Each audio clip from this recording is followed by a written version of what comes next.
महर्षि औरव अत्यंत निष्काम भाव से तप कर रहे थे। उनके तप से देवताओं को भय हो गया।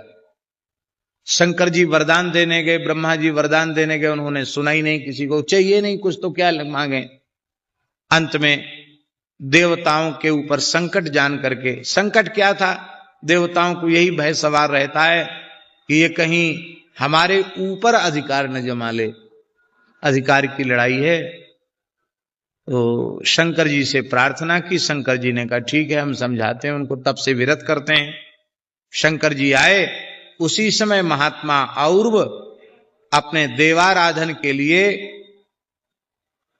तुलसी, पुष्प, कमल, बिल्व आदि का संग्रह करने के लिए योग बल से हिमालय से ऋषिकेश पधारे थे।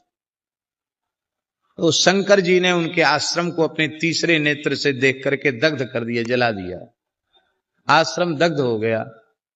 लौट के आए तो उनको बड़ा कष्ट हुआ कि ये वृक्ष कितने सुंदर पवित्र आश्रम था और किसने आकर इसको जला दिया। तो क्रोध के कारण, शोक के कारण उनके मुख से शाप निकल गया। वो तपस्या को ही नष्ट करना था, प्रयोजन तो यही था, इसलिए ऐसा किया गया। तो उन महर्षि औरव ने कहा कि जिसने हमारे पवित्र आश्रम को दग्ध किया है वो ऐसे ही निरंतर जलता रहेगा,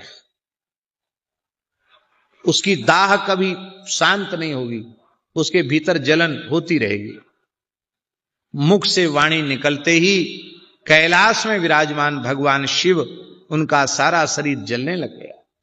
हाहाकार कर उठे, तीनों लोकों में भ्रमण किया, कहीं दाह शांत नहीं हुआ। तब उन्होंने पार्वती जी से कहा कि देवी अब इस कष्ट से त्राण कैसे मिले, ये महर्षि औरव का शाप है। तो उन्होंने कहा भगवान नारायण के पास चलें, वही समाधान निकालेंगे। तो भगवान शिव पार्वती, ये आज ताजी ताजी कथा सुना रहे हैं। आज सवेरे हमने लगभग 4:30 बजे जो 12 पुराण का मूल पारायण किया, उसी में ये कथा आई। गो महिमा से संबंधित कथा है, इसलिए हम सुना है। तो भगवान बद्रीनारायण ने कहा कि भगवान आपका स्वागत है, आप पधारो। बोले स्वागत तो पीछे कर लेना, हम तो जले जा रहे हैं, हमारी रक्षा करो। तब उन्होंने कहा कि ब्रह्मर्षि औरव का शाप किसी भी प्रकार से नष्ट नहीं हो सकता। केवल एक ही उपाय है, संपूर्ण पाप, शाप, ताप और संताप, इसका समन करने की यदि किसी में सामर्थ्य है तो वह केवल गो माताओं में सामर्थ्य है। गाय कृपा करें तो आपकी जलन शांत हो सकती है। ऋषि के क्रोधाग्नि से जो उत्पन्न दाह है वो शांत हो सकता है। तब फिर भगवान बद्रीनाथ ने, भगवान शिव पार्वती ने गो माताओं की प्रार्थना की। तो वहां से 77 गाय निकली। कितनी? सप्तती लिखा है 12 पुराण में। 77 गाय निकली और गाय जहां से प्रकट हुई उस तीर्थ का नाम हुआ गो निष्क्रमण तीर्थ। अब पुराण में तो आया है, अब उत्तराखंड में गो निष्क्रमण कहां है, ये उत्तराखंड वालों को खोज करनी चाहिए कि गो निष्क्रमण तीर्थ कहां। 77 गाय प्रकट हुई।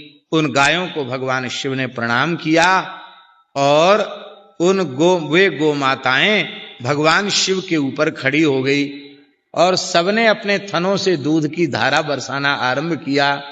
और जैसे ही उन गो माताओं के दुग्ध की धारा भगवान शिव के ऊपर पड़ी, महर्षि औरव के शाप से उत्पन्न जो दाह था वो तत्काल शांत हो गया। और भगवान ने कहा जो गाय के दुग्ध से मेरा अभिषेक करेंगे उनके भी पाप, ताप, संताप सब नष्ट होंगे और उनके अभीष्ट की पूर्ति हो जाएगी, मनोरथों की पूर्ति हो जाएगी।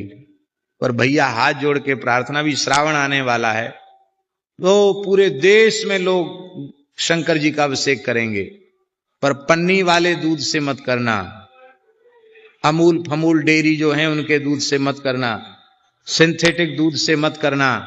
वेद लक्षणा भारतीय देसी गाय का प्रामाणिक रूप से दूध उपलब्ध हो तो ही अभिषेक करना, और नहीं तो केवल पवित्र जल से अभिषेक